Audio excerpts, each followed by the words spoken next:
à m'occuper, et des enfants de la paroisse dont je me soucie. Et j'ai l'impression en fait, de toujours porter vraiment au fond du ventre ces enfants dont je me soucie.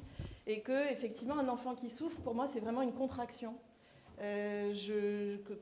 Voilà, quand ça me touche, c'est là que ça se passe. Et c'est dans les entrailles que ça se passe. Et je crois que je ne perdrai jamais mon ventre, parce que je crois que je les aurai toujours au cœur de moi et au cœur de mes entrailles. Alors, qu'est-ce qu'être parent dans l'Église ? Ça, c'est moi cherchant le titre. Voilà, c'est-à-dire que la parentalité positive, l'éducation positive, qu'est-ce qu'être parent dans l'Église ? C'est quoi ? C'est qui ? C'est comment ? En fait, je n'y répondrai jamais, et la problématique, elle est insoluble. Vous savez bien que c'est un sujet inépuisable, on ne peut jamais être exhaustif. Je ne répondrai pas à la question précédente. Par contre, on va être dans le dialogue, dans l'échange. Je vais partager avec vous ce que j'ai appris de mon expérience, les questions que je me pose encore, les réponses que je n'ai jamais trouvées, celles quand même que j'ai expérimentées et qui ont marché. Mais voilà, c'était bien difficile de trouver un titre.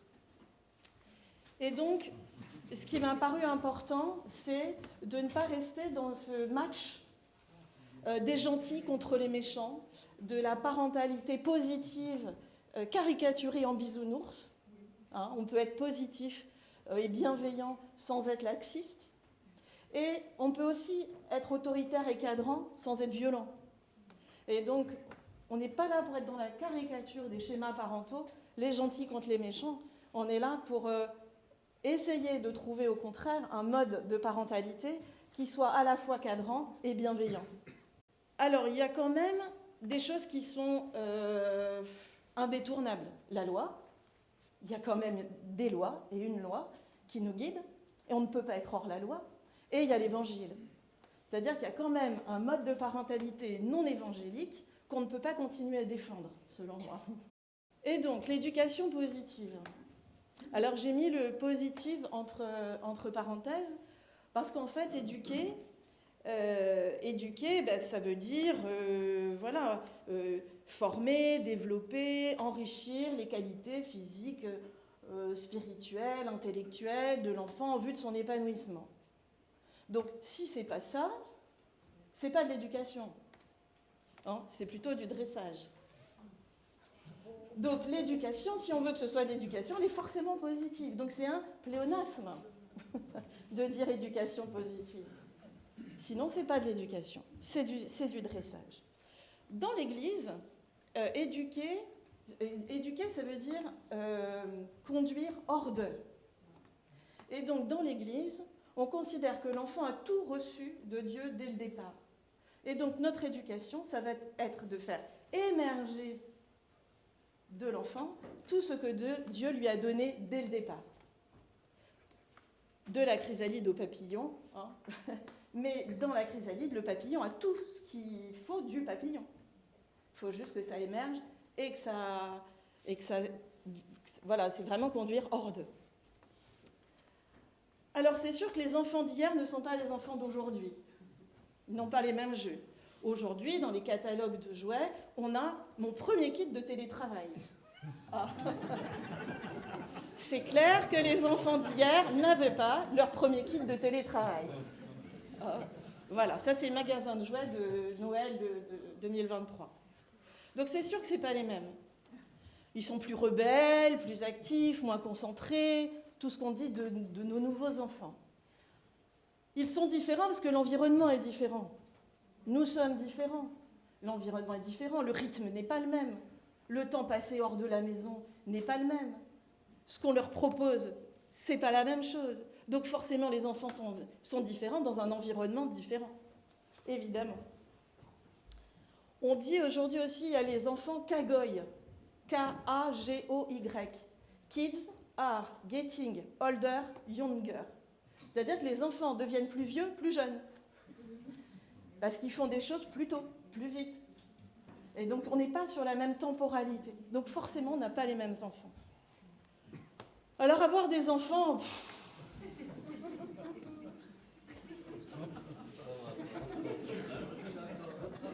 c'est quand même avant tout un bonheur. c'est avant tout un bonheur. Alors, voilà ce que je vais vous présenter. Je vais essayer de tenir le timing. Donc, être parent, c'est un don de Dieu, ça a déjà été dit, mais on va se répéter. La pédagogie, faut avoir entendu 7 fois pour avoir enregistré. La parentalité est un don de Dieu. La parentalité est créée par Dieu. C'est donc une immense responsabilité. Dans l'Église, la parentalité est charismatique. On y va. On est prêt? Show must go on. Alors, la parentalité est un don de Dieu. C'est pareil, en préparant cette intervention, on se rend compte que Dieu, en fait, dans la Genèse, il a créé les parents. Il n'a pas créé les enfants. Il aurait très bien pu créer des enfants. Ben non, il a créé les parents. Dans l'arche de Noé, qu'est-ce qu'il dit à Noé? De prendre une femelle et un mâle de chaque espèce. Il n'a pas dit de prendre des embryons ou des œufs. Quand il se fait homme, il aurait très bien pu devenir homme, enfant. Non, il est confié à des parents. Marie et Joseph, père adoptif.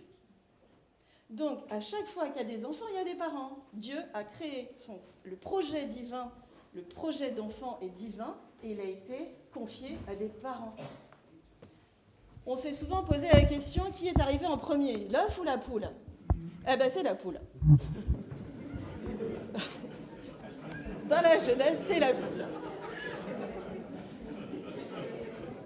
Et donc, c'est effectivement aux parents que Dieu confie son projet d'enfant, d'où l'importance qu'il accorde à la transmission, à la collaboration. Il n'y a pas, même si on fait plein de prouesses scientifiques et techniques, il n'y a quand même pas, aujourd'hui, d'enfants sans parents. Cette parentalité, c'est bien évidemment, et vous le savez, la synergie entre Dieu et l'homme. Le modèle, c'est quand même l'Annonciation, c'est la norme. C'est-à-dire que Dieu demande quand même le consentement de Marie d'enfanter le Christ. Donc il y a en tout cas une synergie. C'est-à-dire qu'on peut effectivement, on peut dire, voilà, je sais pas, je veux avoir des enfants. Ben non. Les enfants, c'est la volonté de Dieu. Alors on peut dire, j'aimerais accueillir, concevoir l'enfant qui est de toi et que tu vas me confier. Ou bien j'accepte l'enfant que tu me confies. Mais je veux des enfants, ça ne va pas avec ce qu'on vient de dire avant.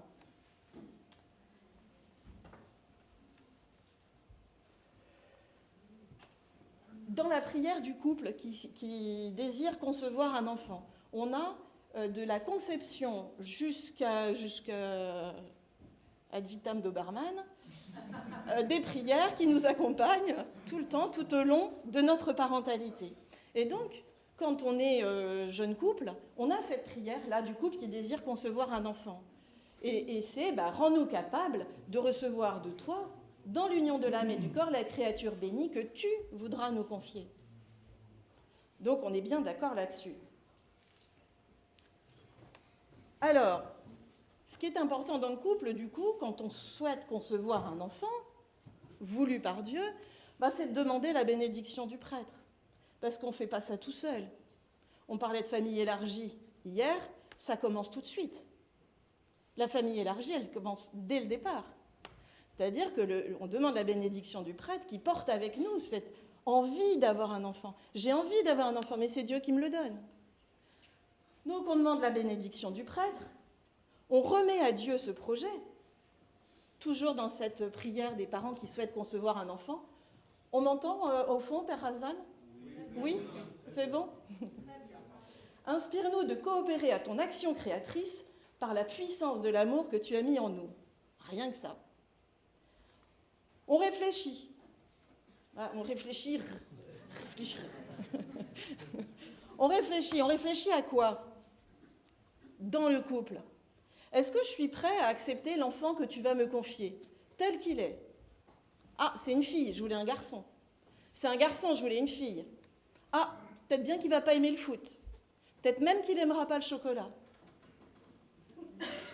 Et peut-être qu'il ne sera pas bon à l'école. Et si, pendant ma grossesse, j'apprends que l'enfant est en situation de handicap, qu'est-ce que nous faisons? Donc oui, on réfléchit. Alors, ça ne veut pas dire que ça nous coupe les jambes et qu'on n'ira pas au bout de ce projet. Mais dans le couple, il me semble essentiel d'avoir discuté de ces questions-là avant. Oui, d'en avoir parlé, d'avoir évoqué cette difficulté, toutes ces possibilités-là. Et puis de consentir. Comme la mère de Dieu, on consent à l'enfant qui nous est confié par Dieu. Donc je consens à la grâce que Dieu me donne, mais je consens aussi aux épreuves qui vont peut-être aller avec. Et donc, une fois qu'on en est là, procréez-vous, multipliez-vous, c'est un commandement. Mais un commandement, c'est une vocation, c'est un appel, c'est pas un ordre. Un commandement, c'est une vocation. Et donc, c'est pas un ordre.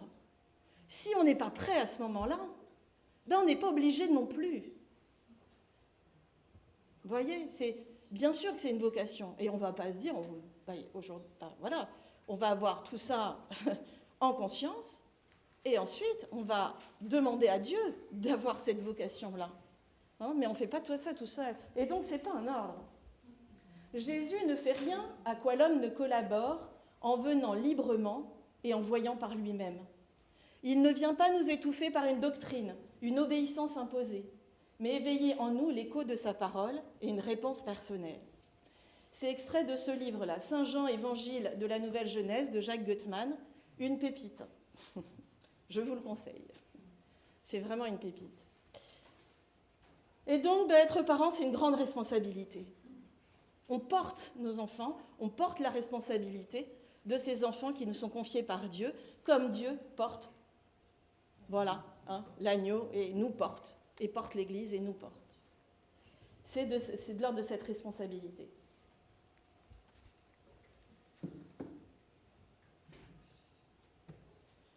Alors, cette responsabilité, on l'a face à Dieu. Il nous confie son trésor, il nous confie son potager. Donc, il nous revient d'arroser, nourrir, donner de l'engrais, respecter les saisons, respecter leurs besoins. Je ne donne pas la même quantité d'eau à une carotte qu'à une courgette. Je n'expose pas au même endroit dans le jardin tel légume et tel fruit. Je respecte les besoins de chacun, sinon ça ne poussera pas. Hein. Il n'y aura pas de soupe à Noël. Donc, voilà, on a une responsabilité en Dieu de ce jardin potager qui nous est confié par Dieu. On a aussi une responsabilité, la parentalité, c'est comme la Bretagne, c'est un père et une mère.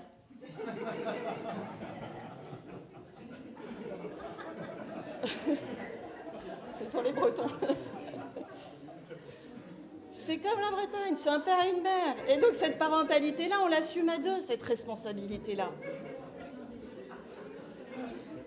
On l'assume à deux. Et donc, on l'assume à deux. On parle tout le temps du partage des tâches. L'enfant, c'est pas une tâche.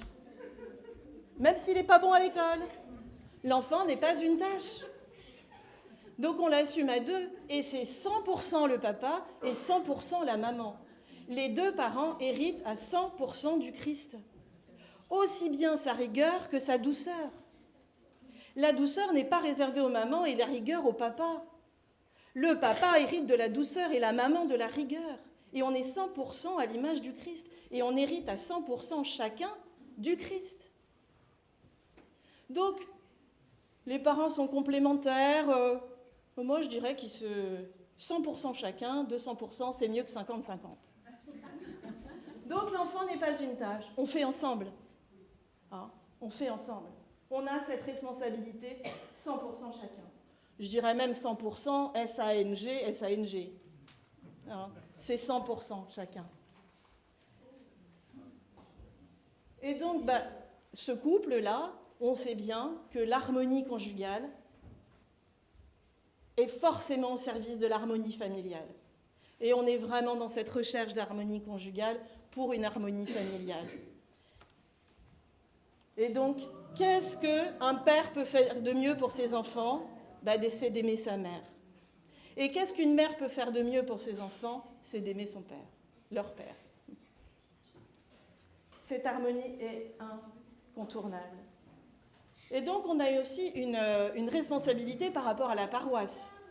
Bien, nos enfants, on va les élever, on va vouloir en faire des saints, des paroissiens, des gens qui aiment le Christ. On essaye. C'est ce que je vous ai dit au début, on pose des questions, on échange, on partage, mais on n'arrive pas à tout. Rends-nous capables de recevoir de toi, dans l'union de l'âme et du corps, la créature bénie que tu voudras nous confier, pour l'élargissement de notre famille, pour l'accroissement du nombre de tes saints, et pour la manifestation de ton amour dans ta sainte Église et dans ton monde. Toujours cette même prière. Donc responsable par rapport à la paroisse, et puis responsable par rapport au monde. Les chats ne font pas des chiens. J'ai cherché, je ne sais plus si c'est dans Jean, Marc, Matthieu ou Luc. J'ai pu trouver. En revanche, dans Luc, j'ai trouvé, ce n'est pas sur un buisson d'épines que l'on cueille des figues, ni sur des ronces que l'on récolte du raisin. On a une responsabilité par rapport au monde. Parce que cette responsabilité, on sait que notre type d'éducation, elle se perpétue de génération en génération. C'est transgénérationnel. La violence, c'est un ricochet sur l'eau. Ça heurte de génération en génération. Anka disait hier, plusieurs générations pour déconstruire et pour reconstruire. Donc c'est vrai qu'il y a un réel impact de notre éducation sur les générations futures. Et donc, cet enfant, c'est l'enfant de Dieu. Donc non, ce n'est pas ma propriété privée. Donc non, je ne fais pas ce que je veux avec mes enfants. Il ne m'appartient pas. Je suis engagée et responsable devant Dieu, devant la paroisse, devant les autres. Ce n'est pas une propriété privée. Déjà, ce n'est pas une propriété, et encore moins privée. Et donc, il y a aussi cette responsabilité de nos parents et la responsabilité des autres. C'est-à-dire qu'aujourd'hui, parmi vous, je trouve que ce thème-là, il est essentiel pour tous, même si on n'a pas d'enfants, même si on n'en a pas encore ou on n'en aura jamais. Elle concerne tout le monde. La parentalité, c'est de notre responsabilité à tous. Et chacun d'entre nous, nous pouvons être la figure parentale d'un enfant. Et nous avons tous une responsabilité par rapport aux enfants. Et les figures parentales sont essentielles. Cette paroisse élargie, elle est essentielle, elle est vitale. On dit qu'il faudrait 4 personnes pour élever un enfant.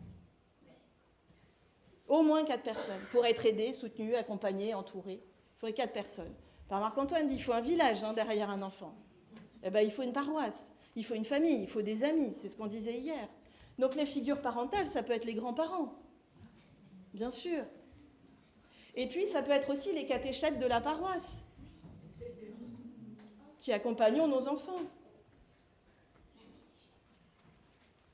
Dans l'Église, on va voir quelle est la parentalité. Donc, du point de vue juridique, c'est les droits et les devoirs liés à l'autorité parentale. Dans le domaine d'un point de vue socio-éducatif, les pratiques de soins et d'éducation.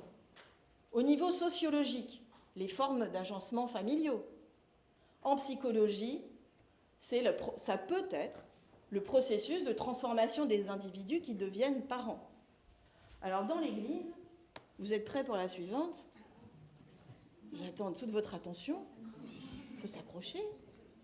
Dans l'Église, c'est la manifestation pneumatologique du Père dans les charismes issus de la Pentecôte.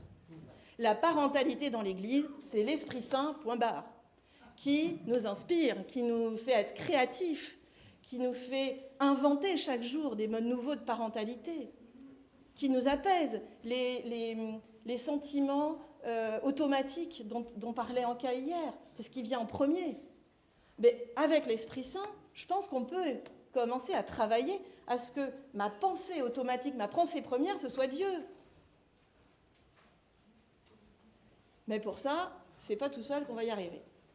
Et donc, ces charismes de la Pentecôte, l'amour du prochain, l'amour des ennemis, la patience, vous en faites preuve, de la miséricorde, vous en faites preuve, l'intelligence de la parole, la douceur, la joie. On parlait des sentiments aussi hier. La joie, c'est le seul sentiment que le cerveau cherche à obtenir systématiquement. Il veut toujours revenir à ça.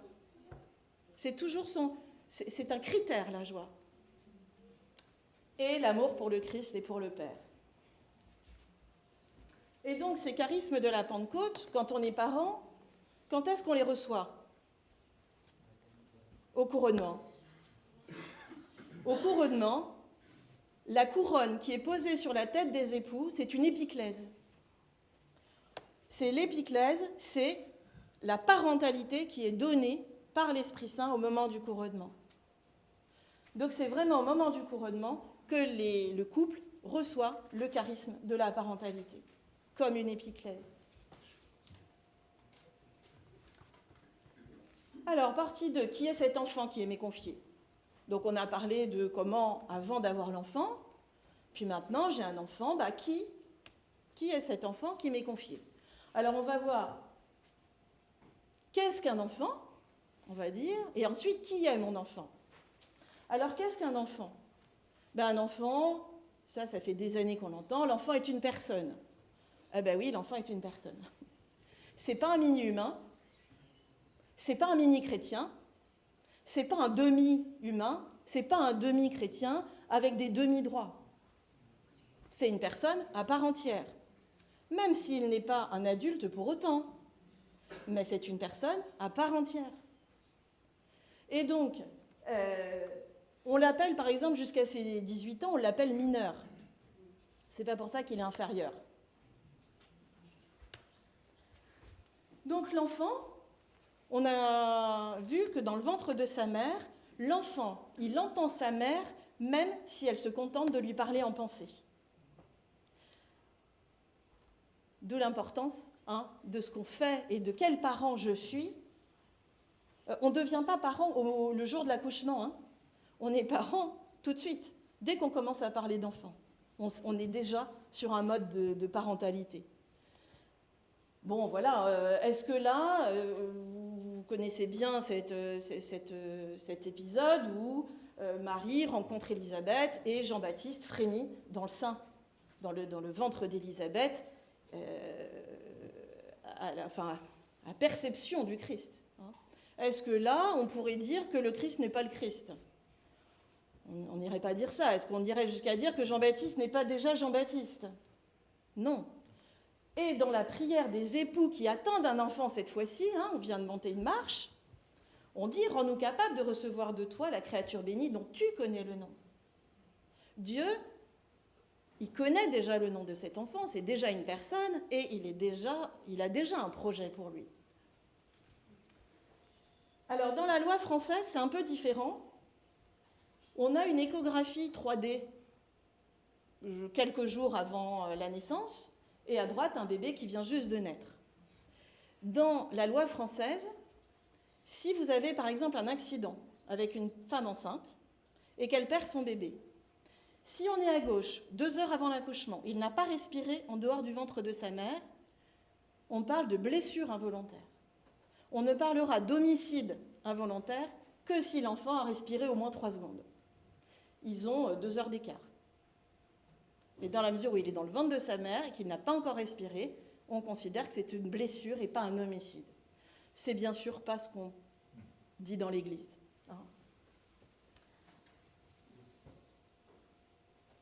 Alors, au moment du baptême, le jour du baptême, l'enfant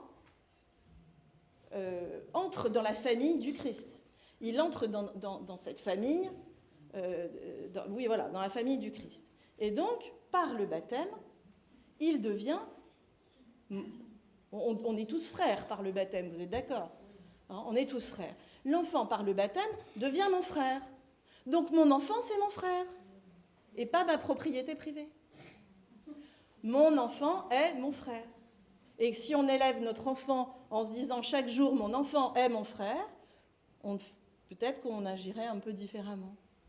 Et donc, la fraternité, c'est par le baptême que, et à la présentation du bébé au 40e jour, on dépose l'enfant à l'autel, et par ce geste-là, l'enfant devient mon frère, comme les autres membres de la paroisse. Voilà, mon enfant devient mon frère. Est-ce que je dirais à un de mes collègues, ce que je me permets de dire à mes enfants? Est-ce que je me permettrais d'agir avec un voisin comme j'agirais avec mes enfants? Non. À avoir en tête que mon enfant est mon frère.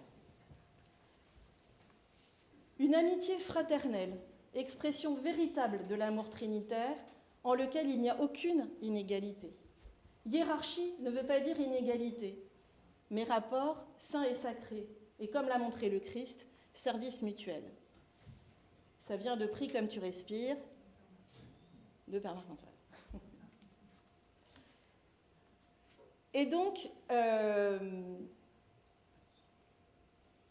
cette fraternité-là, en fait, elle se traduit quand même, et on en a un peu la preuve, par le Christ est à la droite du Père. Le Christ, il n'est pas en dessous, il n'est pas au-dessus, il n'est pas derrière, il est à la droite du Père.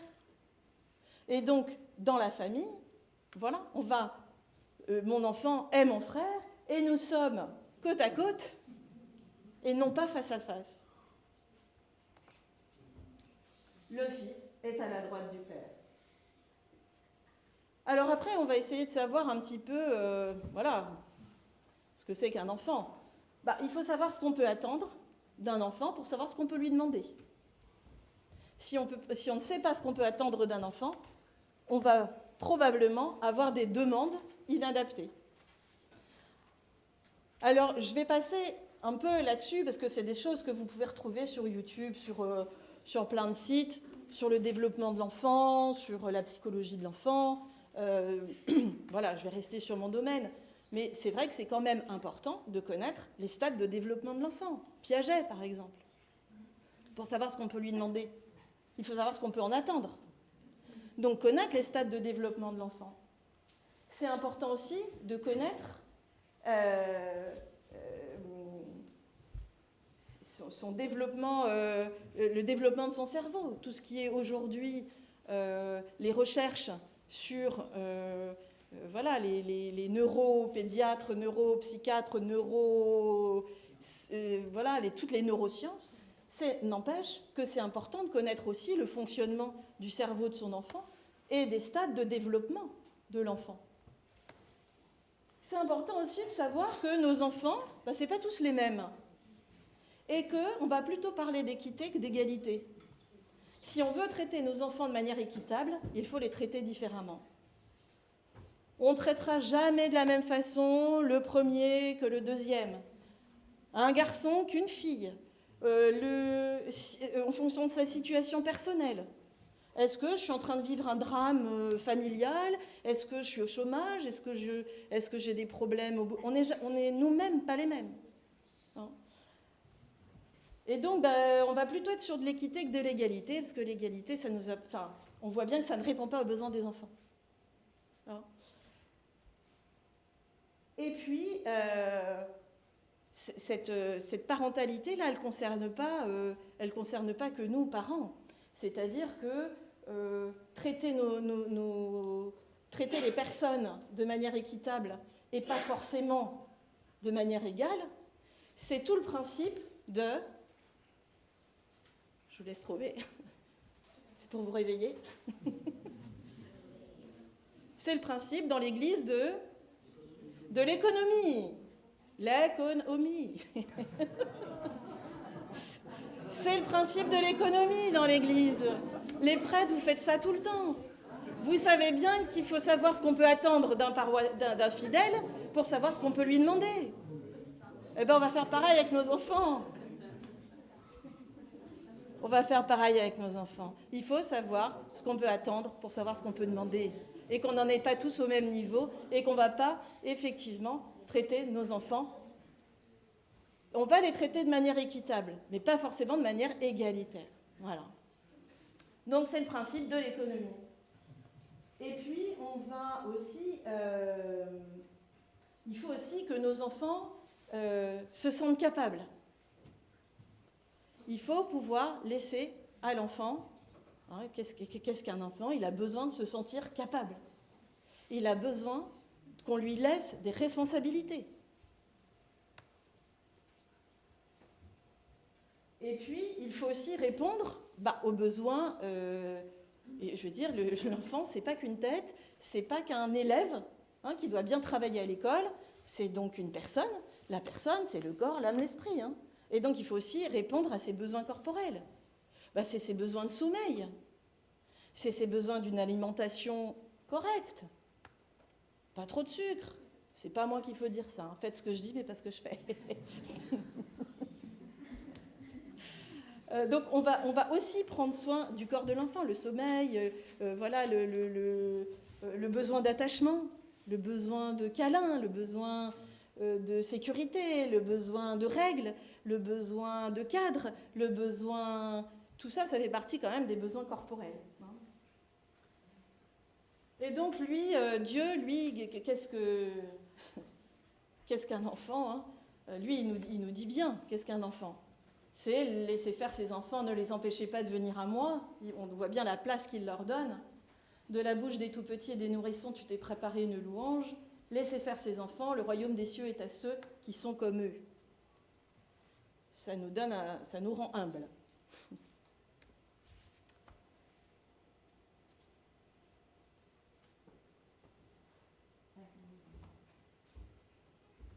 Alors, maintenant, c'est qui est mon enfant? Qu'est-ce qu'un enfant? Maintenant, qui est mon enfant? Bonne question. Vous voyez, il n'y a rien autour. Parce que l'enfant, c'est comme le Christ. Il y a des parties incompréhensibles. Il y a des parties qu'on ne connaît pas. L'enfant, c'est un grand mystère et qu'on découvre au fur et à mesure de notre vie ensemble. Et c'est une personne que Dieu connaît, mais nous, pas forcément. Et donc, il faut accepter de se laisser surprendre et de ne pas tout comprendre et de ne pas tout connaître de son enfant. L'enfant, c'est un autre, mais pas un autre soi. C'est un autre. Donc, c'est vrai qu'on ne se projette pas, moi, dans l'enfant, que j'aurais voulu être, que je ne suis pas, que j'aurais bien aimé, que j'aimerais qu'il soit. C'est un autre, et pas un autre soi.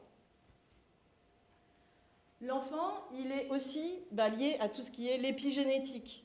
Je ne vais pas développer, je n'ai pas 4 masters en neurosciences, mais enfin, c'est quand même, on sait très bien que l'enfant, il est bien évidemment le fruit de son environnement, de sa culture, du milieu dans lequel il a grandi, de ce qu'il a appris, pas appris, vécu, pas vécu. Il y a forcément de l'épigénétique dans ce qu'est un enfant, dans qui est un enfant.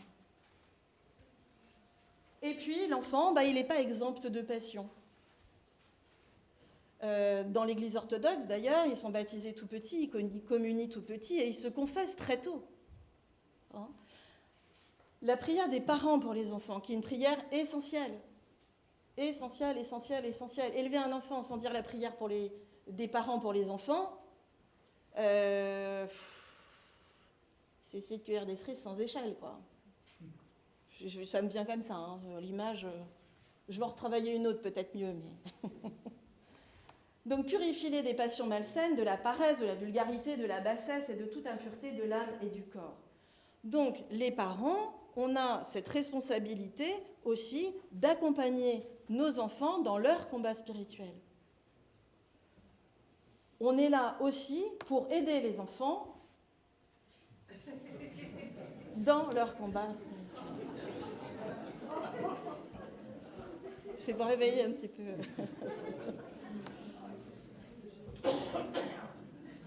Donc on est là pour eux, pour ce combat spirituel et qui ne sont pas complètement exempts de passion. Alors maintenant, il y a eu les parents, les enfants, on est ensemble, on a eu des enfants. Quelle est la relation entre nous? Alors, quel est le projet pour cet enfant? Alors, de manière générale, tout parent, qu'il soit dans l'église ou non, son projet, c'est que ses enfants soient heureux. On a quand même tous ce projet-là, que nos enfants soient heureux. Je ne connais pas de parents qui ont pour projet que leur enfant soit malheureux. On a quand même tous ce projet-là. Mais dans l'Église, on va avoir un projet supplémentaire, c'est que notre enfant ait une relation personnelle avec le Christ, qu'il change le monde, qu'il respecte la création. Et je ne parle pas d'écologie et de nature, je parle bien de la création de Dieu. On va avoir une dimension, nous, notre vision écologique, elle est théologique en fait. Hein? Et donc on a comment dire, un projet, voilà, pour notre enfant dans l'Église qui, en plus, tout parent hein, qui soit heureux, qu'il ait cette relation avec le Christ, et voire même qu'il devienne un saint. Qui sait? Donc, révèle-lui, toujours la prière des parents pour les enfants, hein, qu'on se lit et se relit chaque jour, chaque matin, sur ordonnance, 3 comprimés par jour, matin, midi et soir, avant ou après les repas, comme en fonction de votre flore intestinale, vous voyez. Et qu'il ne dépense pas sa vie sans te connaître avec émerveillement, afin qu'en toute chose, tu sois glorifié en lui. C'est ça notre projet éducatif. Hein, de chrétiens. C'est quand même ça. Alors, bien sûr qu'il soit heureux. On a ça aussi, hein. C'est pas à la place, c'est en plus. Et c'est pas un jugement de valeur de ma part. C'est juste notre rôle, notre responsabilité. Je dis pas c'est mieux, c'est moins bien. On n'est pas là pour juger les autres. C'est juste qu'on a cette responsabilité-là en plus, d'en faire des saints. Alors, des modèles de parentalité, il y en a plein. J'aurais pu vous faire une conférence rien que là-dessus. J'aurais même pu vous parler pendant une semaine. Mais je travaille vendredi matin, donc j'aurais pas le temps. Mais il y a plein de modes de parentalité, les autoritaires, les permissifs, les désengagés, les parents. Il y a des nouveaux styles de parentalité maintenant. Hein. On dit le parent hélicoptère, qui survole tout, qui contrôle tout, qui regarde tout, qui intervient dans tout. Il y a plein de styles de parentalité. Je ne les développe pas ici. Mais il y a un style de parentalité quand même qui n'est pas évangélique. C'est la parentalité qui utilise les violences éducatives ordinaires, ce qu'on appelle les VEO. La violence éducative ordinaire, c'est la violence physique, psychologique ou verbale, utilisée envers les enfants dans une intention éducative pour leur bien. C'est pour ton bien, la claque que je viens de te mettre. Mais non, ça fait mal. Moi, je veux bien que ça soit pour mon bien, mais ça fait mal. Qui aime bien châtie bien. Il faudrait redéfinir le mot châtiment. Mais comme on l'entend, qui aime bien châtie pas. Moi, tu m'aimes bien, tu me châties. Bon, si tu m'aimes bien, je préfère que tu me parles autrement. Tu me causes meilleur, comme dirait l'autre. Tu me causes meilleur. Hein, qui aime bien châtie bien, bah, qui aime bien châtie pas. Ou alors il est Dieu et il châtie de manière divine. Hein, mais là, on n'est pas encore Dieu, pas encore. Donc cette violence éducative ordinaire, quand j'ai pu en parler un petit peu avec les uns les autres, je fais juste une petite parenthèse personnelle, c'est parce que j'ai eu beaucoup de retours de gens à qui j'ai déjà un petit peu parlé en me disant « Oh, t'en rajoutes, mais non, aujourd'hui, il n'y a que des enfants rois, les enfants maltraités, ça n'existe plus, il n'y a que des enfants qui décident, il n'y a que des enfants qui font tout ce qu'ils veulent. » C'est pas vrai, c'est parce que tu travailles dans le champ du handicap, ou les enfants dont tu t'occupes, tu es dans un milieu particulier, c'est pour ça que peut-être je suis déformée et je vois ça. Non, je travaille de la maternelle, hein. Moi je travaille de la petite section de maternelle jusqu'au BTS. Je m'occupe de 260 élèves. Je parcours une trentaine d'établissements. J'ai une représentation, je ne me valorise pas moi en disant ça, hein. Je contextualise. C'est pour vous parler de mon expérience. C'est-à-dire que je rencontre à longueur de journée des enfants qui subissent des violences éducatives ordinaires. La violence éducative ordinaire, c'est quoi? C'est les violences physiques. Alors, je ne parle pas des violences graves, hein. Je parle des violences à visée éducative, sous prétexte, ça va t'apprendre. Hein. C'est sous ce prétexte-là. Je ne parle pas de quelqu'un qui craque, qui a perdu patience, qui n'en peut plus, qui est à bout, qui met une claque parce qu'elle n'en peut plus, mais qui se repent, qui demande pardon, qui ça lui a échappé. Je ne parle pas de ça. Je parle des violences à visée éducative. Hein. On est bien dans ce chapitre-là. Sous prétexte d'éduquer, je vais me permettre de faire appel à la violence éducative. Donc, c'est effectivement donc, les violences physiques, des claques, des fessées, je te tire par le bras, je te tire les oreilles. Parfois, ça m'arrive de voir à l'église, on a une toute petite paroisse, hein, nous, notre église, elle est toute petite, Non, on a une grande paroisse, une petite église, un petit lieu. Une grande église, pardon, et un petit lieu. Et donc, les enfants, parfois, sont devant, et puis il y a la procession, et puis les enfants sont tournés devant l'autel, ils sont assis, puis ils regardent, et puis ils vont gêner la procession. C'est pas rare, on va dire, que je vois quelqu'un qui arrive derrière l'enfant, qui l'attrape par l'épaule et qui le tire. Alors, c'est ce que je vous ai dit, je l'ai là, hein. Donc forcément, je suis archi sensible, on va dire, à ce genre de geste, parce que c'est mon engagement depuis 40 ans. Hein. Ça fait 40 ans que je ne pense qu'à ça. Et donc c'est vrai que je l'ai là. Donc forcément, je le remarque. Mais pourquoi on va tirer un enfant comme ça par l'épaule parce qu'il gêne? Est-ce que mon voisin, puisqu'il est mon frère, est-ce que mon frère, je vais le tirer par l'épaule parce qu'il gêne la procession? Jamais on ferait ça. Pourquoi l'enfant, on l'arrache comme ça par l'épaule? Alors déjà, il se retourne, il ne comprend pas ce qui lui arrive. Donc déjà, ce n'est pas respectueux. Ça n'a rien de pédagogique, on ne lui apprend rien. Alors que si on se met vers lui, regarde, le prêtre va passer. Tu vas être sur le chemin, tourne-toi. Vous voyez ce que je veux dire? C'est qu'il y a des formes comme ça d'agression physique un peu permanente, brutale. Voilà, la brutalité qu'on pourrait changer. Et donc ces violences éducatives ordinaires, c'est les violences physiques, voilà, claques, fessées, tirage d'oreilles, tire les cheveux, voilà. Ça va être les violences verbales. T'es nul, j'en ai marre de toi, tu me saoules, tu me pollues la vie, j'en ai marre. Ça va être ces violences verbales, et puis les violences psychologiques, l'humiliation, devant tout le monde. Ah, eh ben vous savez pas ce qu'il m'a fait? Il m'a fait, vous voyez? Vous savez pas ce qu'il m'a fait encore, celui-là? Devant tout le monde. Ces humiliations, qu'est-ce qu'il m'a fait? Il m'a rien fait. C'est pas dit que j'arrive au bout sans pleurer un moment, je vous préviens. C'est pas dit qu'il y a un moment, ça monte pas, hein, mais j'aime tenir. Et donc, la violence éducative ordinaire, c'est pas récent, hein. C'est pas le truc à la mode qu'on voit sur YouTube partout. Fénelon, en 1689, la gaieté et la joie doivent présider à l'enseignement. C'est dans Télémaque. Waouh, je vote pour Fénelon. Jean-Baptiste de La Salle, 1717. Les verges sont un châtiment servile qui dégrade l'esprit. Sa conséquence normale est plutôt d'endurcir. La Société des Nations, en 1924. L'humanité doit offrir aux enfants ce qu'elle a de meilleur. Alors imaginez l'Église.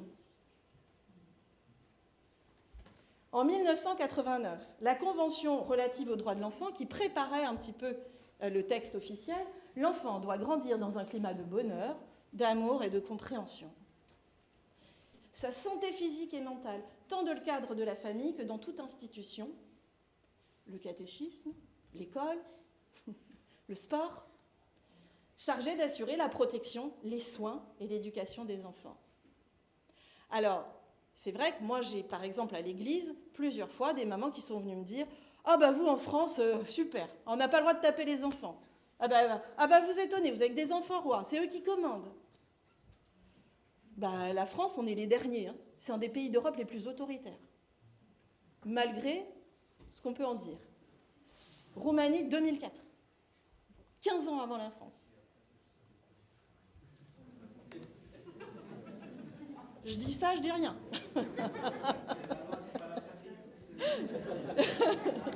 C'est la loi.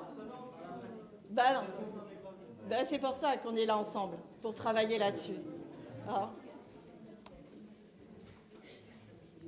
Alors, en 2024, les chiffres récents de l'UNICEF, 300 millions d'enfants âgés de 2 à 4 ans subissent encore régulièrement des violences physiques et ou psychologiques à visée éducative. On ne parle pas des autres types de violences. En janvier 2024, la Fondation Enfance a fait une grande étude auprès d'un grand nombre de parents, anonymes, pour qu'ils répondent librement.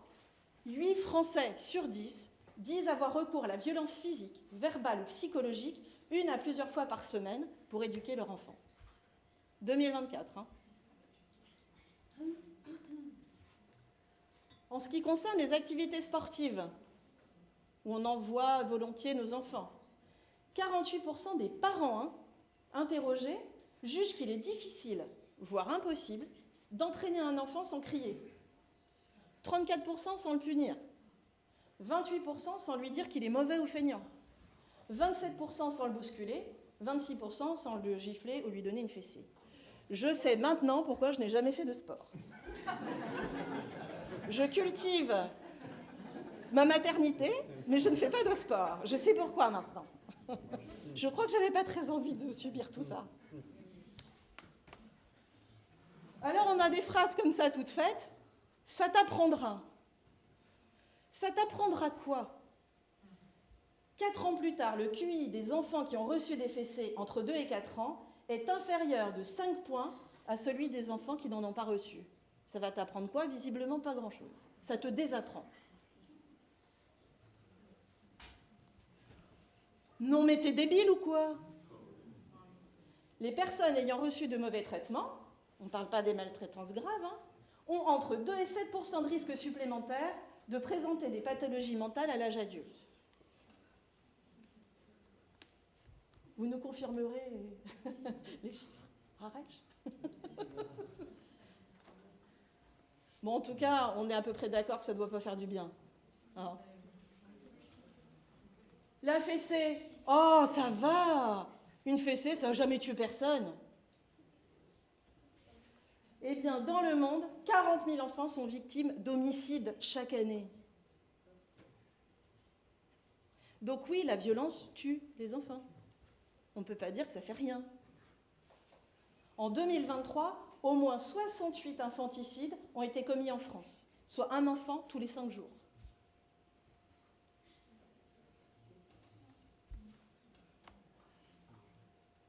« 60% des personnes interrogées dans ces enquêtes-là pensent que l'interdiction législative des violences éducatives ordinaires constitue une intrusion de l'État dans les affaires privées. » Voilà. J'ai rien à dire, hein. Ça se commande pas. Alors quand même, ce qui nous interroge, c'est pourquoi on appelle cruauté le fait de frapper un animal, agression le fait de frapper un adulte, et éducation le fait de frapper un enfant. Ah mais on marche sur la tête quand même.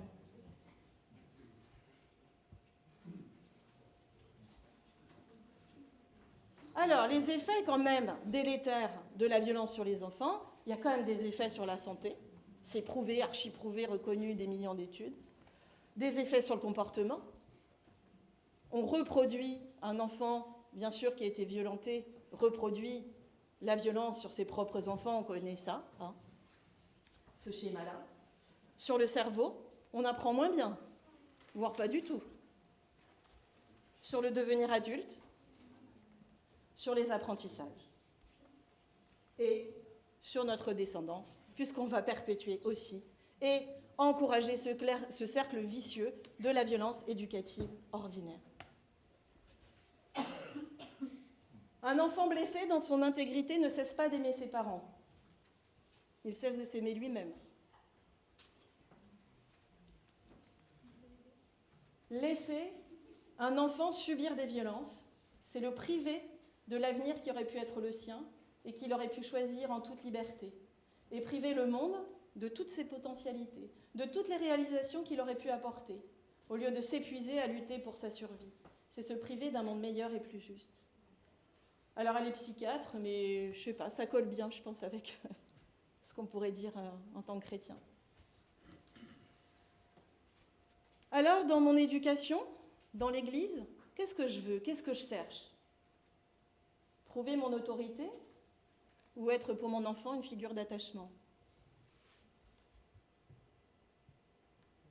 Être pour lui un chef ou pour lui un guide? Qu'il ait peur de moi ou qu'il me respecte? Qu'il paye ou qu'il apprenne? Trouver des solutions immédiates ou construire sur le long terme? Qu'il développe des performances ou des compétences? Qu'il me mette en valeur ou qu'il s'épanouisse? Mon projet, c'est de l'abaisser ou d'élever mon enfant. Quand on dit élever ses enfants, qu'est-ce qu'on veut dire par élever? Qu'il soit sage ou qu'il soit sage? Ah, elle est bonne celle-là. J'aimais bien. Elle m'a fait plaisir. Alors, on va rentrer dans le mode de parentalité qui me paraît être évangélique. On a vu les violences éducatives ordinaires, qui me paraît être un mode de parentalité non évangélique. Pour moi, ce n'est pas discutable. Il y a un moment, oui, mais quand il... Non, on ne tape pas son enfant. Le Christ, il a préféré être frappé que frappé. C'est notre modèle, quand même. Alors qu'on craque, qu'on n'en puisse plus. On n'est pas là pour accabler les parents, les accuser. On est là pour réfléchir ensemble. On est là pour réfléchir ensemble, vraiment. Et donc, la prière de saint Éphrem le Syrien, qu'on dit pendant 50 jours, pendant le grand carême, si on la dit en tant que parent, qu'est-ce qu'elle nous dit? L'esprit d'oisiveté, de découragement, de domination, de paroles faciles, éloigne de moi, maman que je suis. L'esprit de pureté, d'humilité, de patience et de charité, donne à ton serviteur, maman que je suis. Oui, Seigneur et Roi, donne-moi de voir mes fautes et de ne pas juger mon frère. Mon enfant est mon frère, je vous le rappelle, hein, car tu es béni dans les siècles des siècles. Amen. Et le Christ. Christ, donc modèle de parentalité positive. Moi, j'aime beaucoup, beaucoup, beaucoup cette icône qu'on pourrait regarder chaque matin. Je sais pas, mettre un poster au-dessus de son lit. Je trouve qu'elle nous dit tout. Et donc, le Christ, modèle de parentalité. Qu'est-ce qu'il nous dit? Le Christ ne se départit jamais de sa douceur. Et donc, la douceur dans le milieu familial, ça commence aussi par prendre soin de soi en tant que parent. Aimez-vous les uns les autres comme je vous ai aimé, mais aimez votre prochain comme vous-même. C'est-à-dire qu'on ne se néglige pas non plus en tant que parent. On est épuisé, on bosse toute la journée, on n'en peut plus, on a peut-être un patron odieux, on a peut-être des problèmes personnels. C'est pas simple, hein. Si c'était simple, ça se saurait. Mais donc, on va aussi prendre soin de soi. Mais prendre soin de soi, pas de manière égoïste, mais pour se remplir, pour mieux donner. L'image, quand vous prenez l'avion, même si on essaye de plutôt le prendre, hein, mais quand on prend encore un peu l'avion, l'hôtesse de l'air, qu'est-ce qu'elle dit? Mettez votre masque à oxygène, vous d'abord, les enfants après. Parce que si vous êtes asphyxié, je ne sais pas comment vous allez faire pour vous occuper de votre enfant. Donc on met son masque à oxygène. Il faut qu'on soit rempli d'oxygène pour pouvoir donner après et s'occuper et prendre en charge nos enfants.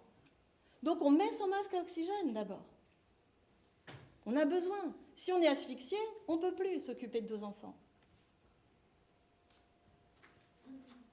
Et puis, que dit le Christ? Il ne dit pas « bienheureux les violents éducatifs ordinaires ». Il dit « bienheureux les doux, car ils hériteront la terre ». Et puis, souvent, on dit « ah, mais dans l'éducation, il faut poser le cadre ». Pose le cadre. Eh bien, moi, je dis qu'on offre un cadre. Le cadre, c'est un cadeau qu'on fait à ses enfants.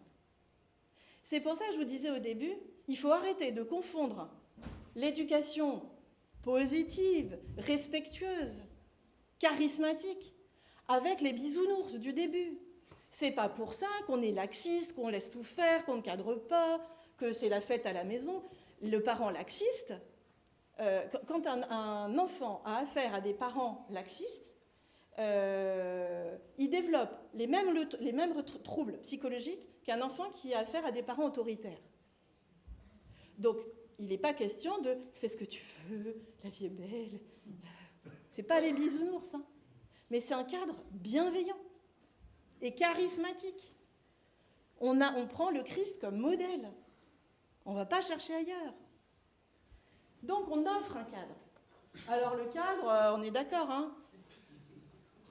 C'est pour ça qu'on parle d'un cadre bienveillant.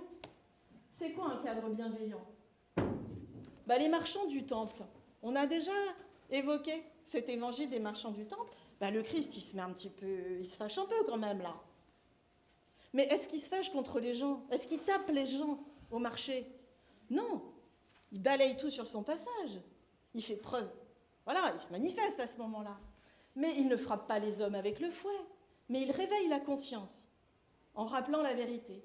La pierre de touche du combat non violent est l'éveil de la conscience personnelle. Son éveil libre et responsable. Loin de violenter son peuple, Jésus touche les consciences au plus profond. Son arme est la parole de Dieu. On a des outils, hein. On a des outils.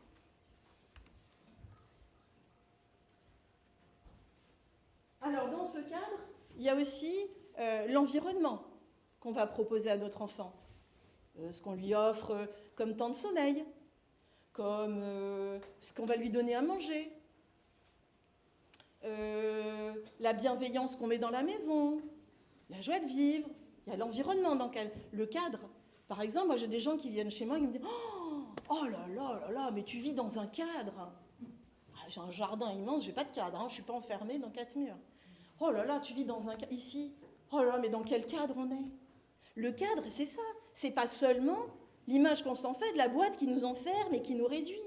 Le cadre, vous voyez, le cadre, c'est dans quel espace je me développe, je vis, je me transforme, j'évolue. Donc il y a l'environnement, il y a la sécurité. Ah oui, on met nos enfants dans un cadre où ils sont en sécurité. On est quand même là pour les protéger. Bien sûr, c'est du cadre, mais un cadre qui protège. Pas un cadre qui enferme. C'est une structure, la structure familiale, la structure paroissiale. C'est dans le cadre, c'est dans quoi j'évolue, dans quoi je progresse. Et puis, quelle atmosphère? Le cadre, c'est aussi l'atmosphère dans laquelle je vis. Si ça crie tout le temps, si ça s'énerve tout le temps, si on n'accorde pas de temps, si tout le monde est toujours excédé, bien sûr qu'il y a une atmosphère de joie, de rire, de vivre ensemble, qui est extrêmement importante. Alors toujours le Christ, hein, comme modèle de parentalité positive. Le Christ ne juge pas. Sur l'évangile de la femme adultère, qu'est-ce qu'il dit? N'est-ce pas d'abord que Jésus veut donner à chacun le temps et le calme nécessaires pour laisser tomber ses réactions violentes et pour ainsi rentrer silencieusement en soi-même?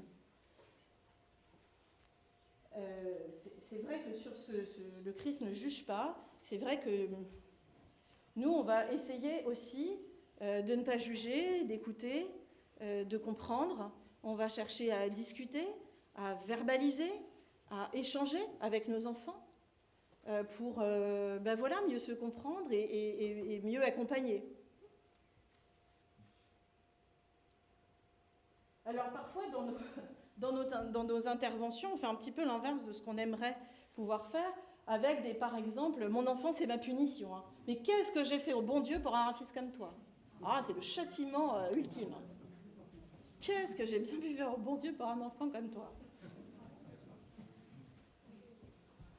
Après, on va aussi on va attribuer aux enfants parfois des intentions qui, dans la maturité de leur cerveau, ils ne peuvent pas les avoir.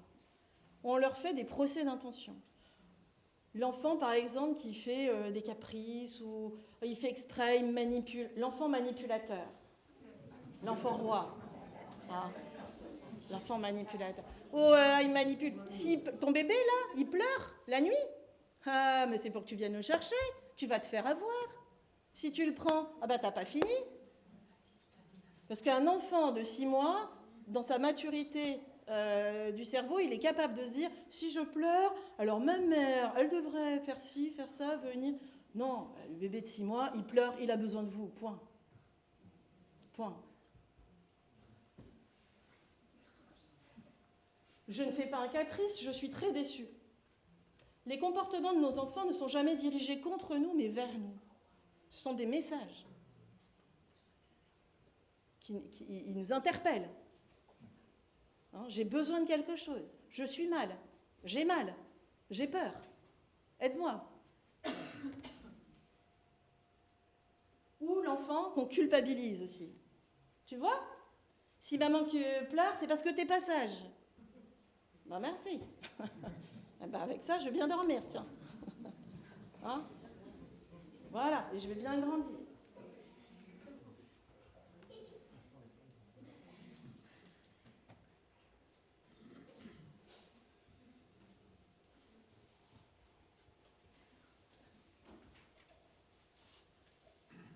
Alors on va plutôt effectivement chercher à réparer,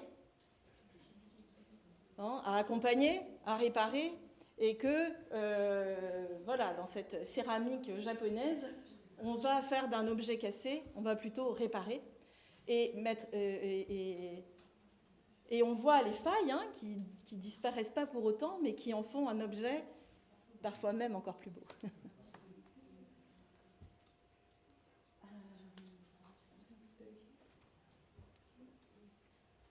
Et donc,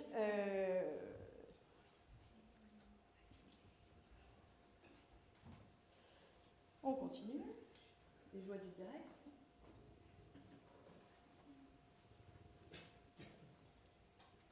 Alors, le Christ nous accorde tout son temps.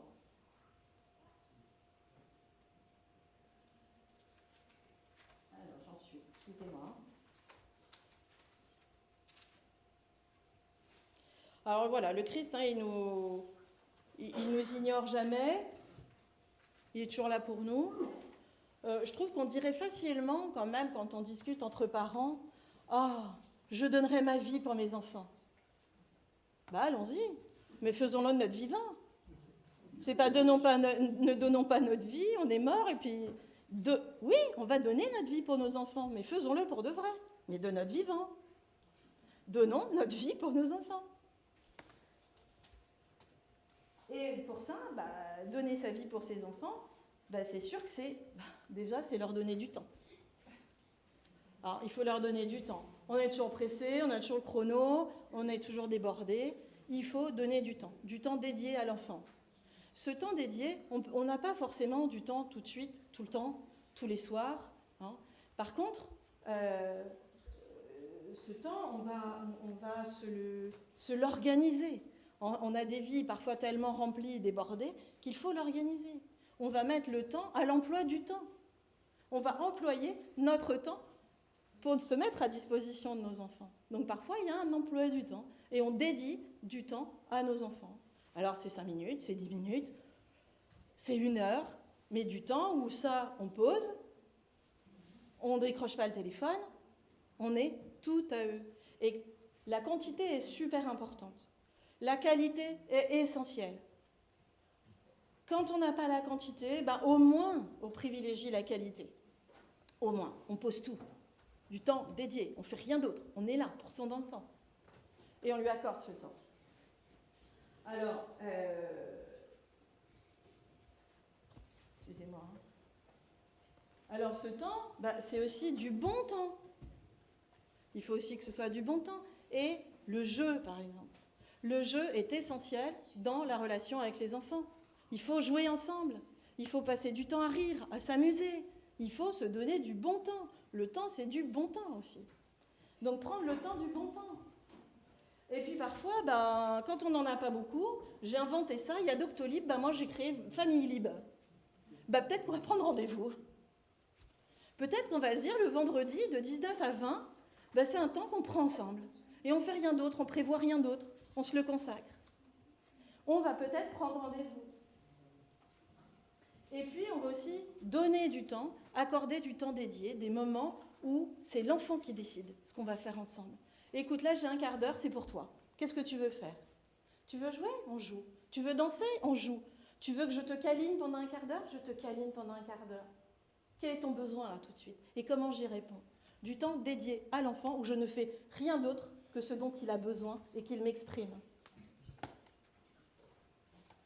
Et puis, il y a le temps liturgique. Le temps liturgique va aussi accompagner le temps de la famille. Donc là, c'est dans notre paroisse, on fait C'est des couronnes que l'on fait à Noël, avec autant de bougies que de dimanches avant Noël, et on allume une bougie chaque dimanche, et c'est un temps qui est sanctifié, qui est accompagné. On lit l'Évangile ensemble, on discute, on lit l'Évangile, voilà, enfin, je sais pas, à Pâques, pour le dernier grand carême, on avait dans la paroisse fait une petite vidéo par jour pour accompagner les enfants. Ben voilà, on fait la petite vidéo du jour. Mais c'est pas, vas-y, regarde, tiens, Séraphine, elle a envoyé une vidéo, regarde. Non, on se pose ensemble, on la regarde ensemble, on en discute, on répond aux questions, on le partage ce moment. Donc du temps dédié. Le Christ, on continue, je ne sais pas où j'en suis, mais le Christ nous écoute. Alors c'est sûr que le Christ nous écoute.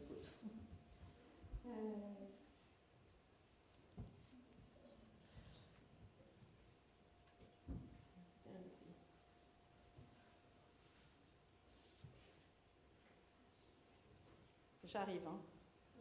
Partez pas, vous endormez pas.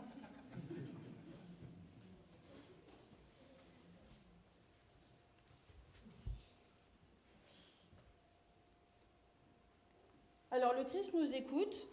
Lui, le Christ est toujours disponible. Hein. Il nous dit souvent que cherchez-vous, que veux-tu. Il s'impose jamais, hein. Même pour le paralytique, l'aveugle. Lui, il nous écoute, il nous demande de quoi as-tu besoin. Je vais répondre à ton besoin, mais dis-moi d'abord. Le Christ lui parle pas tout le temps. Hein. Souvent, il écoute et il nous demande de dire ce qu'on attend de lui. Donc, parfois, on dit rien. On écoute. On n'est pas obligé de tout le temps parler, de prendre toute la place. Parce que sinon, on monopolise. Hein. Donc, le Christ écoute. Et que, plutôt que de ramasser le lait qui a débordé, on va plutôt chercher à éteindre le gaz. Souvent, on intervient une fois que le lait a débordé. Alors, il y en a partout, on est énervé, il faut nettoyer pendant 3 heures, ça a cramé, on a perdu du lait, ça perd du temps. Écouter permet souvent d'éteindre le gaz avant que le lait déborde. Donc, on a tout intérêt à écouter. Nous sommes souvent en train de parler d'eux, ou de leur parler. Nous pourrions davantage parler avec eux. Et on verrait que ça nous aiderait beaucoup dans notre rôle de parents. Les enfants ne peuvent écouter qu'après avoir été entendus. Donc effectivement, il faut se rendre disponible et écouter. Ils ne peuvent écouter qu'après avoir été entendus.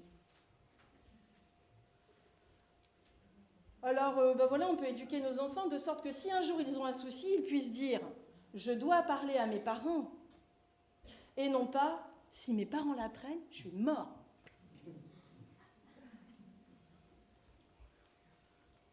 Donc le Christ, lui, ne fait jamais rien sans notre consentement. Donc le consentement, bien sûr, hein, c'est l'éducation à la liberté. Mais la liberté, la capacité à choisir le bien, à vouloir librement faire la volonté de Dieu, de manière autonome, avec la grâce de l'Esprit Saint. L'Annonciation, c'est notre modèle. Hein. La Vierge, voilà, hein, librement accepte d'enfanter le Christ. Et donc l'éducation à la liberté, c'est avoir foi dans le Saint-Esprit qui inspire la liberté. Aider l'enfant à choisir lui-même ce qui est bon pour lui. Les chrétiens sont des hommes libres, même les enfants. Les baptisés ont tous en eux l'Esprit Saint qui leur donne le discernement. On peut leur faire un peu confiance. Alors c'est un partenariat, c'est-à-dire que l'éducation, on peut toujours la voir de manière descendante. Je t'apprends, Déjà on n'apprend pas, on enseigne, hein, c'est l'enfant qui apprend. Mais je t'enseigne, je fais ci pour toi, je fais ça, on est au-dessus. Hein. Le parent hélicoptère dont je parlais tout à l'heure. Là, on peut essayer d'avoir un mode de parentalité en partenariat. On peut discuter ensemble des questions d'éducation. On peut discuter ensemble des règles de la maison. On les partage, on en discute. Quand elles ont été discutées, comprises, elles sont beaucoup plus faciles à intégrer parce qu'on se sent concerné, on se sent inclus dans cette échange familial.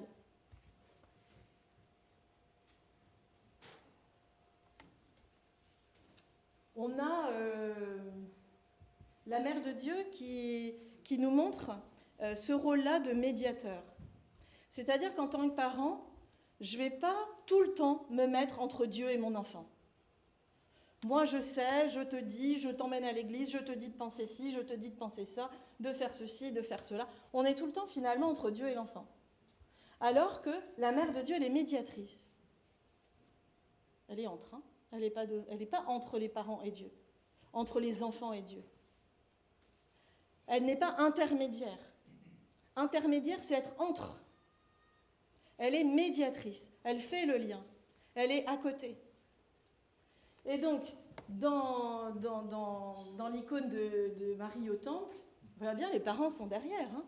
Ils la poussent, ils la guident, ils sont en soutien, ils ne sont pas au-dessus, à tout contrôler. Ils sont derrière et ils poussent, ils accompagnent, ils soutiennent. Dans l'icône de la Mère de Dieu, c'est pareil, elle montre le Christ, elle montre le chemin, mais le Christ parfois est même devant, tourné vers nous. La Mère de Dieu n'est pas entre le Christ et nous. Elle est médiatrice. Donc elle intercède pour nous, mais elle n'interfère pas. Et qu'on a tout à fait la possibilité quand même d'avoir une prière personnelle avec le Christ et avec Dieu.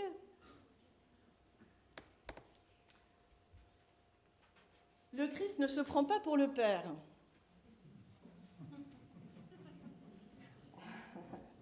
Lui. Lui.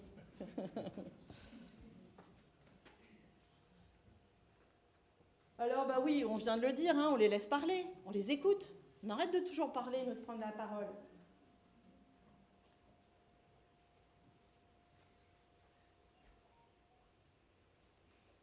On les laisse tranquilles.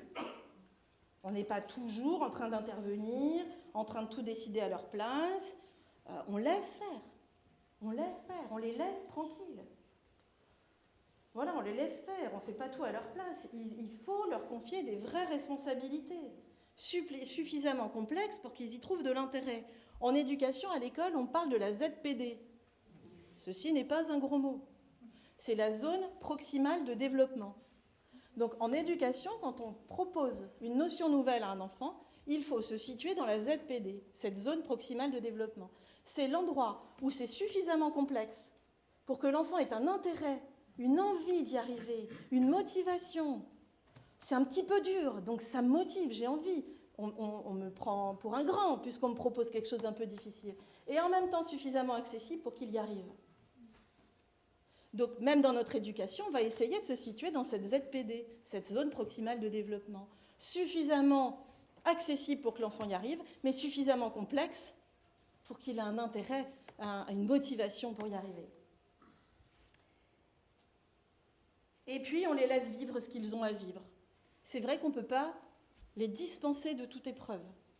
On ne peut pas les dispenser de toute souffrance. Parfois, il faut laisser vivre une épreuve permise par Dieu. On est là en soutien, hein, en porte-avions, mais pas en hélicoptère. On est le porte-avions, on soutient, on est une base solide, on est là. S'il a besoin de se poser, il peut se poser, il me trouve. S'il a besoin de refaire le plein, il me trouve. Donc je suis le porte-avions, mais je le laisse voler. Et je ne suis pas l'hélicoptère, le moustique là, qui gravite tout autour, tout le temps, qui surprotège. Parlons-en des moustiques, c'est ça ?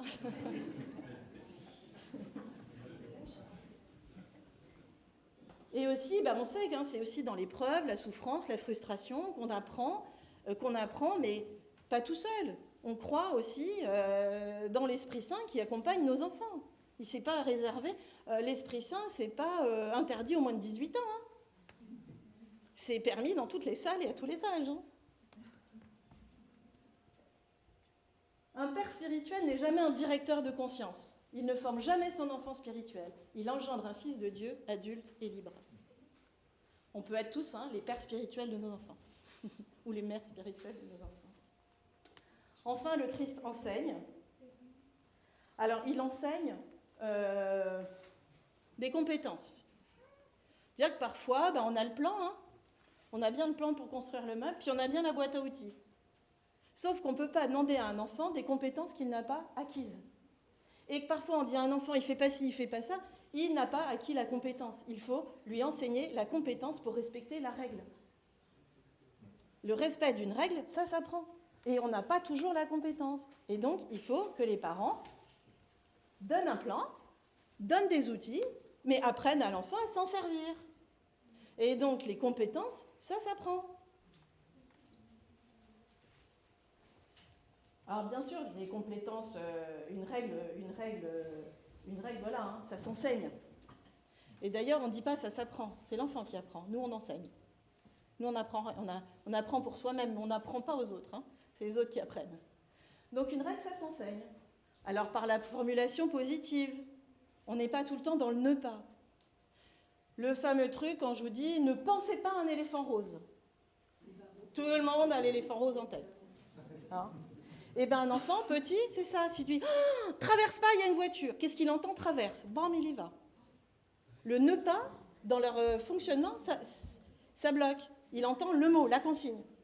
Donc, on va plutôt lui dire les pieds sur le trottoir. Pied trottoir, là, ça marche. Donc, par la formulation positive, par l'exemplarité, faites paître. Ah, il y a eu le scoop. Faites paître le troupeau de Dieu qui est chez vous, non par un pouvoir autoritaire sur ceux qui vous sont échus en partage, mais en étant les modèles du troupeau. Hein, bien sûr. Voilà, par exemple. Ah, on donne l'exemple. Bah, pas celui-là. Et les enfants fonctionnent mieux avec des règles qu'avec des interdits.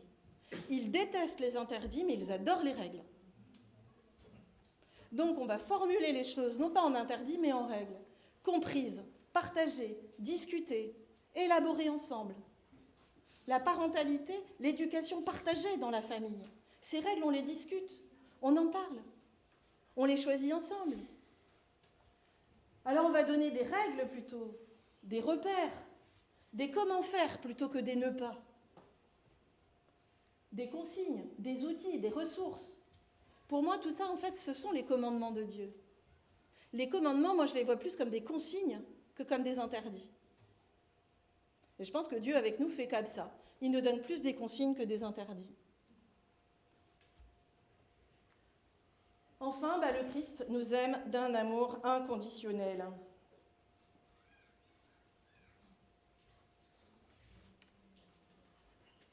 Je crois qu'on pourrait avoir... peut-être un principe, c'est, en tout cas, essayer autant que possible de retirer de notre relation avec nos enfants tout ce qui pourrait lui faire croire qu'on ne l'aime pas. Pouvoir nous retirer de notre relation avec eux tout ce qui pourrait leur faire croire qu'on ne les aime pas. Il faut remplir leur réservoir d'amour. L'amour qu'on leur donne, ce n'est pas une récompense, c'est un carburant. C'est pas si t'es sage, je te ferai un câlin. Si t'as bien fait les devoirs, je passerai un petit moment avec toi. L'amour qu'on leur donne, il est inconditionnel. Il n'est pas lié, conditionné à des devoirs, à t'as été sage. C'est gratuit, c'est inconditionnel. Heureusement que Dieu ne m'aime pas à la hauteur de ce que je fais pour lui, ou pour vous tous. Je serais mal. Dieu ne nous aime pas selon nos mérites. N'aimons pas nos enfants selon leurs mérites. Et puis, c'est quoi ces mérites? Donc, un amour inconditionnel. L'amour, c'est une récompense et pas un carburant. Anka disait hier...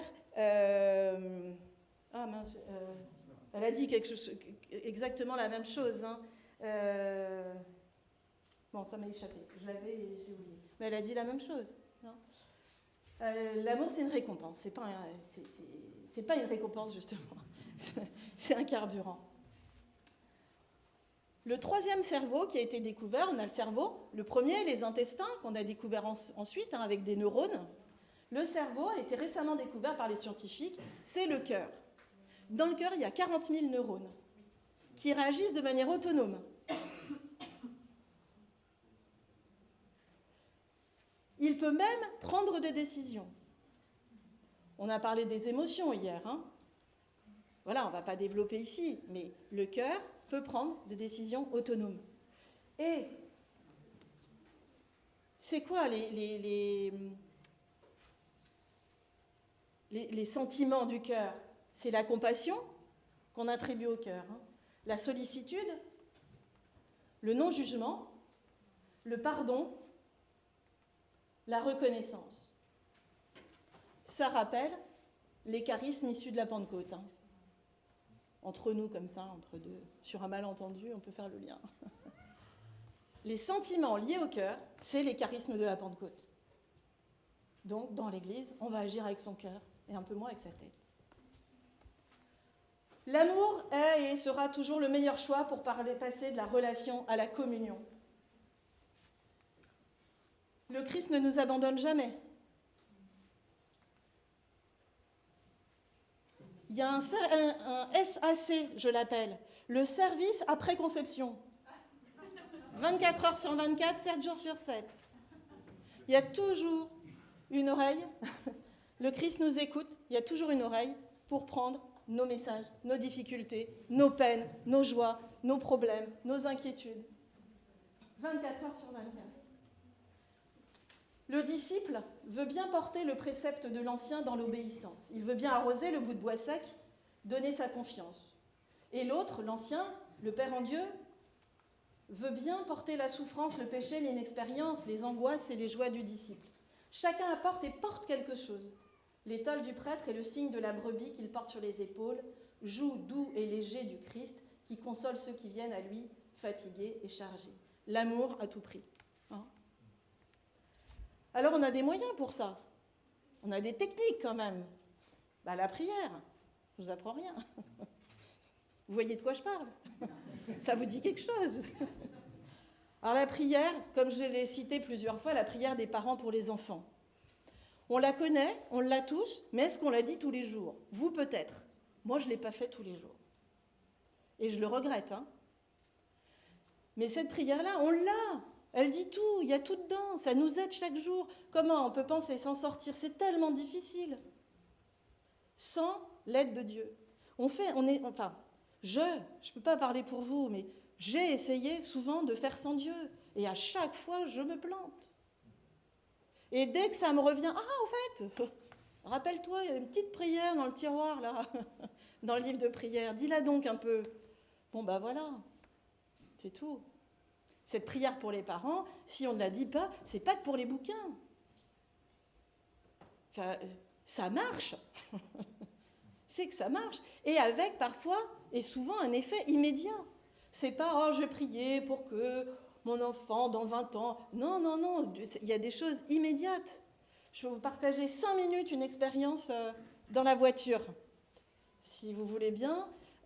J'ai accompagné une jeune fille qui a eu son bac, mais à Parcoursup, elle n'avait rien. Rien. Elle n'a rien obtenu. L'angoisse qui monte depuis juillet, toujours rien, tous les jours. Elle va sur Parcoursup, c'est une plateforme sur lesquelles les jeunes qui ont leur bac s'inscrivent, font des choix de formation, et ils attendent que ça tombe pour voir où est-ce qu'ils sont pris. Elle avait rien. Elle m'appelle, parce que je l'ai beaucoup accompagnée. Tous les jours, je passais 1 heure au téléphone avec elle, et on va sur le site de l'étudiant, de l'ONICEP, et on regarde, et il y a ci, il y a ça, tu pourrais faire ci, tu pourrais faire... ça se rapproche un peu, non ça, oh là là, je sais pas. Et puis on arrive, juste avant de partir, la pression monte. On est à 1 semaine de la rentrée, j'ai rien. Je fais quoi? L'angoisse de ne pas savoir où elle allait. Et puis, juste avant de prendre la route pour venir ici, je me réveille dans la nuit, puis je dis, mais t'as pas prié une seule fois? C'est vrai, quoi, enfin. Enfin, Séraphine, tu n'as pas prié une seule fois pour cette jeune fille. Mais enfin, ça va bien, UNICEF, l'étudiant et tout ça, t'as pas prié une seule fois? Je n'avais pas prié une seule fois. J'étais là, vous voyez? Et je regardais les formations, et quand on s'inscrit, comment... Mais maintenant, ça va pas, faut prier. Et le lendemain matin, je me lève, et j'étais en train de chercher quelques images pour vous faire rigoler. Et puis en cherchant mes images, je tombe sur l'icône de la sainte de cette jeune fille. Je ne vais pas la nommer, parce que Elle reste anonyme, c'est bien pour elle. Je tombe sur l'icône sur mon téléphone de la sainte de cette jeune fille.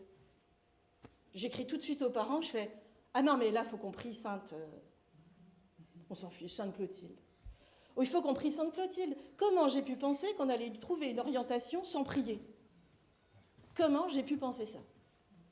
Alors, bien sûr, comme je suis dans l'éducation, je connais toutes les formations, j'accompagne 250 jeunes par an dans leur formation. Bon, j'étais le profil, quoi, hein, bien sûr. Profil intellectuel. Ah bah oui, mais je vais à l'église, je m'occupe du catéchisme, je prie pas. Mais ça va pas, Séraphine. Vous voyez, il y avait un truc, faut pas être schizophrène dans l'église. Hein. C'est pour ça que ça, c'est pas du discours. C'est la vraie vie, ça. C'est pas juste, ça fait bien de lire l'évangile ou de suivre les commandements du Christ. Non, c'est la vraie vie, pour de vrai. Ça marche. Tout de suite. Et donc, j'écris aux parents, il faut qu'on prie sainte Clotilde. Et on ne va pas y arriver sans. On prend la voiture avec Elena et Thomas, Père Marc-Antoine. Je prie sainte Clotilde avant de partir pour aider cette jeune fille. Dans la voiture, ma nièce m'appelle en vidéo. Je dis, en plus, ça y est, je l'ai nommé maintenant, bravo, l'anonymat, c'est pas grave. Bravo. Et donc, je la vois qui m'appelle, je fais, oh là là, elle doit être triste, elle doit être triste. Et là, elle m'appelle en vidéo, je la vois en larmes devant moi. Tata, je viens d'avoir mon premier vœu. Une heure après avoir prié. Elle était 150e sur la liste d'attente pour cette école. 150e. Une heure après ma prière pour elle, elle m'appelle pour me dire que sur Parcoursup, elle a eu son premier vœu. C'est pas, non, mais c'est pour dire que ce que je dis là, c'est pas des beaux discours. C'est pas du discours, c'est la vraie vie. C'est la vraie vie. Et quand on confie à Dieu, ben oui, l'orientation de nos enfants, la vie de nos enfants, les projets de nos enfants, ça marche. Ça marche. Si c'est la volonté de Dieu, bien sûr. Hein. C'est pas, voilà. Donc la prière pour les enfants. Je vous ai mis des petites photos de l'année dernière pour faire plaisir. La prière et la bénédiction du Père spirituel. On a besoin de l'accompagnement et du soutien et de la bénédiction de nos pères dans tous ces projets si difficiles. La participation aux offices. La liturgie, c'est quand même le moment où ma famille divine et ma famille humaine s'unissent. Si je participe aux offices, je participe à la liturgie, je confie tout à ce moment-là. Et j'unis ma famille humaine avec ma famille divine. Et là, à ce moment-là, on est quand même avec les saints qui font partie de cette famille divine et avec nos défunts. Alors, ils nous ont transmis la violence éducative ordinaire, mais pas que. Les offices avec les enfants. À Louffienne, on a pour coutume de faire la bénédiction des cartables à la rentrée liturgique. C'est la rentrée liturgique et la rentrée scolaire. Mais c'est pas des trucs de gourou. C'est pas pour tiens, d'un peu d'eau bénite et ça y est, il va avoir 20. Non, c'est bénir tout ce qu'on vit ensemble. Bénir les cartables, c'est pas rien. C'est pas du flan, quoi. Donc on bénit l'année liturgique, on confie à Dieu les études de nos enfants qui nous soucient tant. On participe aux offices. Voilà. La 16. Bon, ça fait moins envie tout de suite, hein. Là, j'ai un petit peu moins de succès dans cette photo. N'empêche. Petit bout de pain et de l'eau. La 16. La confession. Le repentir. Moi, je sais, c'est pareil, réussir aussi à ce qu'on a en plus des autres, quand même par rapport à nos enfants, c'est ça. Demandons pardon à nos enfants, demandons pardon à Dieu, les uns les autres. On a ça quand même. On a la formation. Il faut s'instruire. On n'est pas plus bête que les autres, qui que nous soyons. Si on n'apprend pas, si on ne s'informe pas, si on ne lit pas l'Évangile, si on n'essaye pas d'apprendre, on n'évolue pas non plus. Donc on se forme. Et puis, le couronnement, où le jour du couronnement, on acquiert cette grâce de la parentalité, ce charisme de la parentalité. Qu'est-ce qu'on fait le jour du mariage? On tourne autour de l'Évangile. C'est bien pour dire que je mets l'Évangile au centre de la parentalité. Si je tourne autour, c'est pas pour rien. C'est pas pour jouer à 1 heure, le facteur n'est pas passé. Hein. C'est pour de vrai. On met symboliquement et réellement l'Évangile au cœur de notre parentalité. Dieu agit constamment, mais nous mettons des obstacles tels, avec notre volonté propre, notre moi individuel, que finalement, Dieu qui est tout-puissant mais ne s'impose pas est empêché d'agir. Ne reléguons pas tout le temps Dieu dans le ciel. Et avec cette parentalité inspirée de l'Évangile et du Christ pour modèle, il y a 3 gagnants. Les enfants, les parents, la relation. L'enfant a une meilleure disponibilité pour les apprentissages. On a vu les conséquences des violences éducatives ordinaires. On peut voir les conséquences d'une éducation selon l'Évangile. De meilleurs résultats, une grande autonomie, il est en meilleure santé, plus fort face à l'adversité, on atteint le cœur plutôt que la tête, l'enfant devient responsable et parent bon à son tour, parce qu'on veut toujours être de bons parents. L'Évangile nous apprend à être des parents bons. Et de la relation de confiance vers la communion. On va essayer d'inscrire l'éducation selon le Christ au patrimoine mondial de l'humanité.